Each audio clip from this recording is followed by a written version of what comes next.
Bonjour et bienvenue dans un nouveau tutoriel. Aujourd'hui j'ai envie de te parler de l'outil Facebook Creator Studio. C'est un outil qui va te permettre de publier à la fois sur Instagram et à la fois sur Facebook, ce qui est très pratique de mon point de vue et qui me permet d'avancer concrètement et facilement dans l'utilisation de mes réseaux tout en programmant en plus si le besoin s'en fait ressentir de mon côté.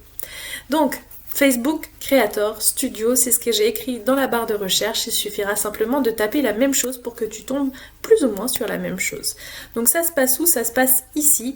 Et qu'est-ce qui se passe quand on clique? Eh bien, vous allez venir dans mon arrière-scène et je vous souhaite la bienvenue dans mon arrière-scène, où vous allez voir les statistiques ici, vous allez voir les posts qui ont été faits, vous avez ici la bibliothèque de contenu, vous allez voir si vous voulez monétiser, vous pouvez trouver des outils de création, les paramètres, les ressources, bref vous avez énormément de choses qui vous sont possibles et disponibles. Ici vous avez l'ensemble de vos pages qui sont là, si vous voulez en enlever, vous en enlevez. Vous avez aussi ici vous avez le logo Facebook et ici vous avez le logo Instagram. Quand vous arrivez dans le logo Instagram, ici vous retrouvez les différents posts que vous avez faits. Vous allez retrouver, quand je dis tous vos posts, c'est qu'il y a aussi vos stories, mais attention, vous ne pouvez pas publier vos stories dessus. Vous allez retrouver ici la bibliothèque de contenu, les publications. Alors il y a un nouvel outil, j'ai pas encore compris trop son utilité, qui permet de voir ce que vous avez publié plus ou moins dans le temps. Alors vous pouvez voir aussi des choses comme ceci ou comme ça pour voir un petit peu vos visuels, mais c'est uniquement quand...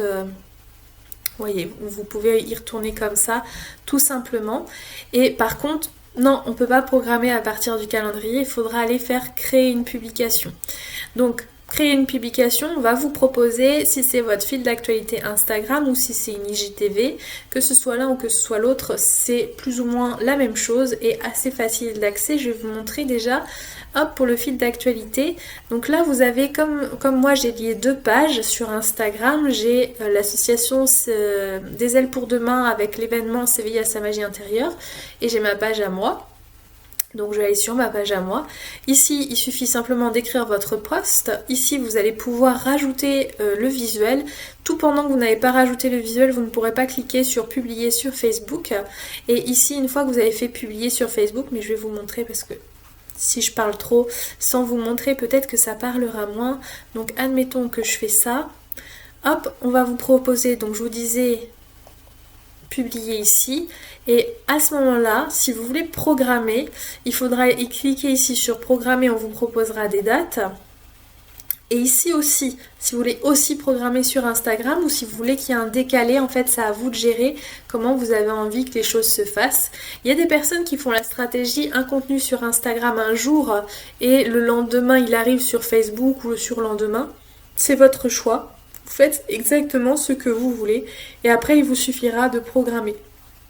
Après, vous pouvez rajouter des textes alternatifs à la photo si vous le désirez, ça marche aussi. Et on vous met ici, ce que je trouve assez pratique, le nombre de caractères qui vous reste. Donc si je tape A, B, A, Z2, vous voyez, j'ai 3 caractères qui ont été décomptés. Ça vous permet de voir où vous en êtes. Vous voyez le nombre de mentions que vous avez le droit de faire ici, ainsi que le nombre de hashtags que vous avez le droit de mettre dans la publication. Donc vous êtes plutôt à l'aise pour faire ce que vous avez envie. Vous avez la possibilité aussi d'ajouter du contenu directement ici plutôt que d'attendre ici. C'est à vous de voir comment vous avez envie et après si ça vous convient pas, si vous voulez recadrer la photo, il vous suffira de faire ceci et vous voyez j'enlève la photo et je suis dépubliée de la page Facebook, donc soyez vigilants à tout ça pour que ça puisse fonctionner. Tout à l'heure, je ne sais pas si vous avez vu, mais ici vous aviez un onglet 100%. Faites attention parce que des fois il y a des bugs. Donc quand vous voyez que c'est pas 100% et que vous avez tout écrit, faites un copier-coller de votre texte, rafraîchissez votre page et à nouveau remettez tout parce que sinon vous n'allez pas y arriver. Et vous risquez d'avoir des mauvaises surprises comme j'ai pu avoir. Donc ça c'est vraiment important que vous soyez vigilant à ça. Et donc voilà.